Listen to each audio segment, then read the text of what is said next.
Jai Hind everyone. Firstly, I would like to wish each one of you a very happy new year and may the new year bring you success and satisfaction. After some gap, we start again with our series of lectures wherein today we shall discuss certain aspects about the para operations. I have noticed in the service selection boards it is a very common question wherein the interviewing officer will ask the candidate which arm would the candidate like to join if he makes it to the Indian Army or in the Navy or in the Air Force. For example, in the Air Force, you will find that for the NDA or for the pilot's branch, the interviewing officer will ask which aircraft would you like to fly in case you are selected and you make it. Now, as far as the candidates are concerned, it is very important that they know certain basics of the choice of the arm which they are telling. Today we will discuss about the para operations as I told you. Now, the parachute regiment was initially raised during the World War II, and you will find that it was disbanded after the World War II, only to be re-raised in the year 1952 as part of the Indian Army. Currently, it consists of 15 special forces, 2 territorial army, and 1 Rashtriya Rifle battalions, making it to a total of 18 battalions. Whenever we hear of the parachute regiment, we remember the parachute regimental badge, the maroon beret, and to a certain extent, the distinct insignia called the Balidan, which is there in the picture. And we also know that the parachute regiment is a highly decorated regiment with many wartime and peacetime gallantry awards. You must know that the parachute regiment is raised by from the volunteers and they are highly motivated and extremely fit troops mentally and physically. They go through tough training in paradropping, scuba diving, jungle warfare, desert warfare, high altitude warfare, counter-insurgency, counter-terrorist operations, anti-hijack operations, and etc. There are so many aspects to that. So they are highly trained and highly motivated people.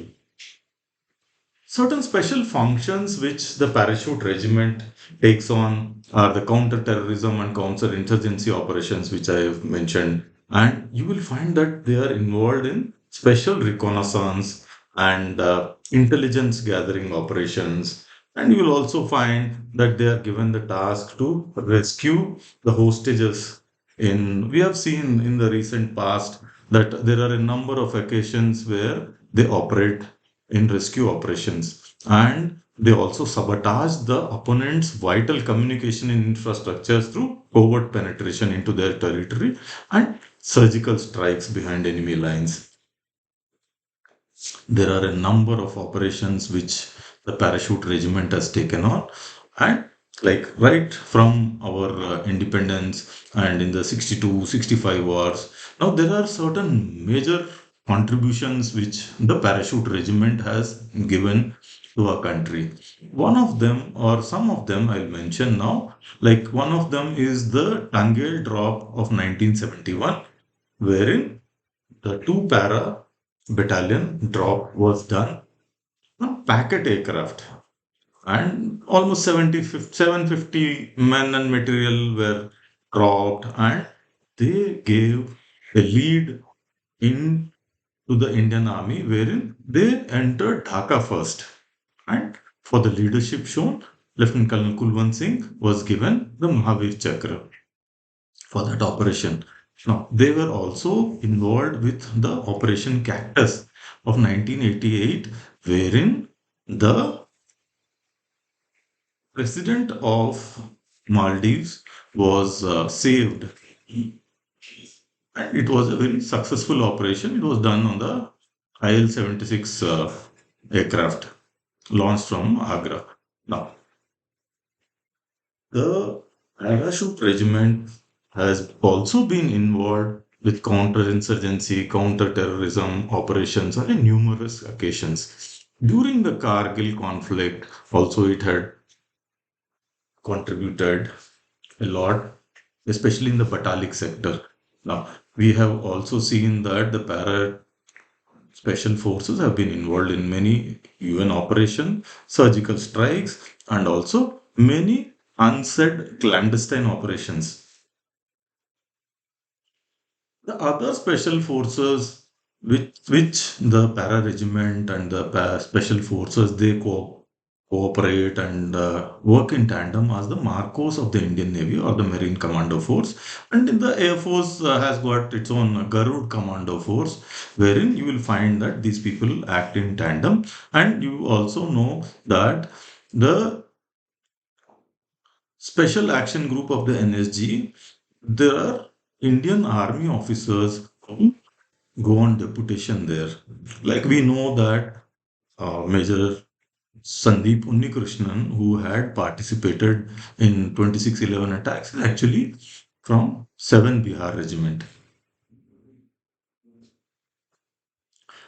The face must be familiar. Now, the president had given the honor of, or rather, being a para honorary officer to uh, MS Dhoni in the Territorial Army on the rank of Honorary Lieutenant Colonel, and Mr. Deepak Rao, now his Honorary Major Deepak Rao was also given. It was on the 1st of November 2011.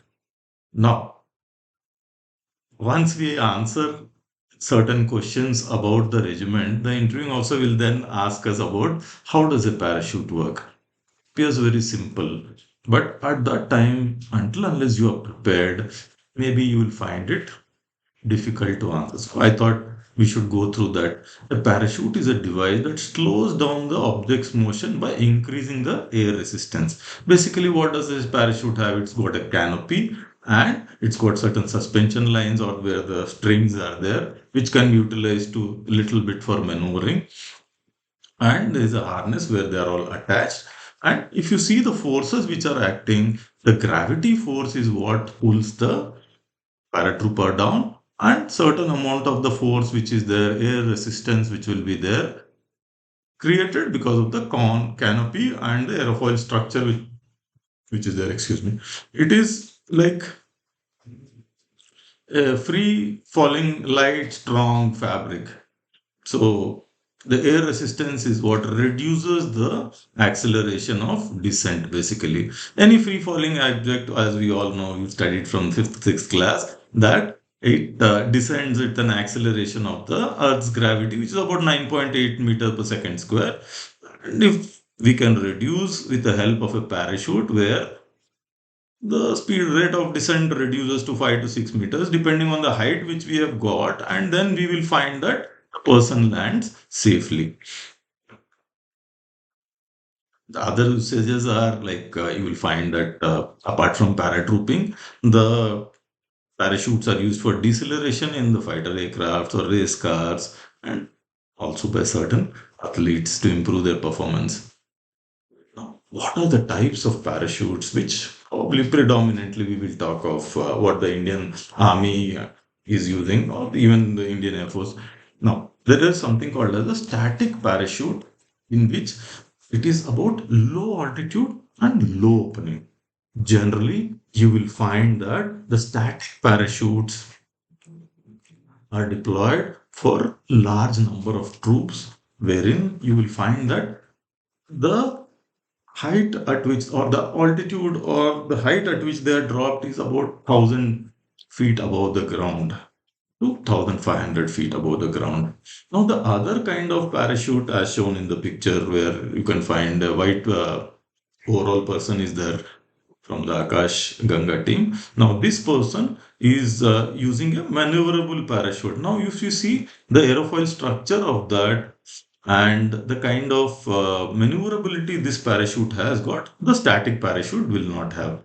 Now, in that also there are two types. One is the high altitude low opening, wherein you jump from a higher altitude and you open at a lower altitude. And there is another one wherein high altitude, high opening, or the HAHO, wherein you have the ability to glide for a longer distance. Basically, in that you are dropped at a designated point and you glide through your way to another point where you are supposed to be deployed.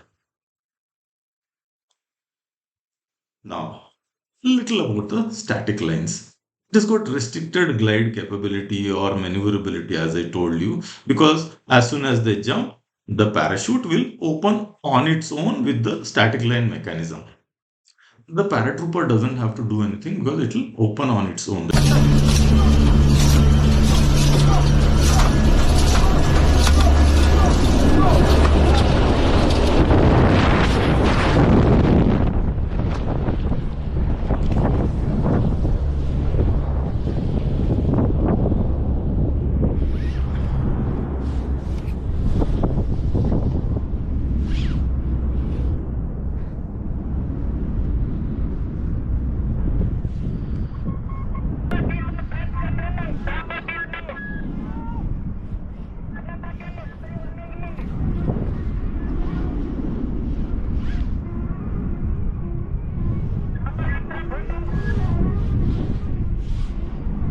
Now, as far as the maneuverable parachutes, both high altitude low opening and high altitude high opening, you will find that the paratrooper will jump on his own and there will not be any string attached on top of him. And he has to deploy a parachute by pulling a string.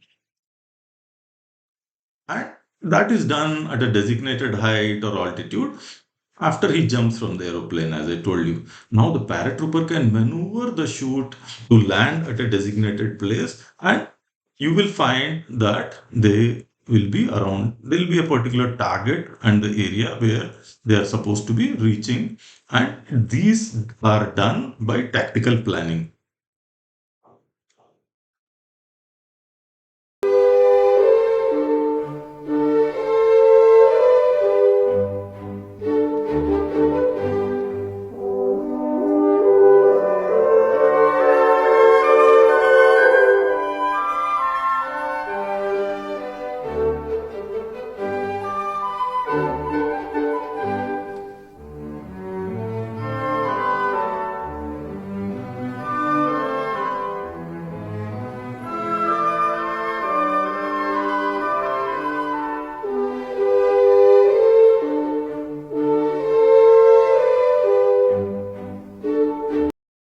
Para Training School, which was my first unit in the Indian Air Force, like Para Training School is the unit which trains the parajump instructors who in turn train the paratroopers of the Indian Army and Navy. And you will also find certain volunteer NCC cadets also go to jump in Agra. They are trained by the same PTS. And they also conduct refresher courses for all the people or all the for all the paratroopers. And para training school is the, I would say, the Makkah for all para jumpers. And it also trains the Akash Ganga skydiving team, which is the display team of the Indian Air Force. Now, these are certain few aspects of the para operations. I have tried to give you a little bit of information, and if you like my video and the content, please like, share, comment, and subscribe my channel. Thank you very much.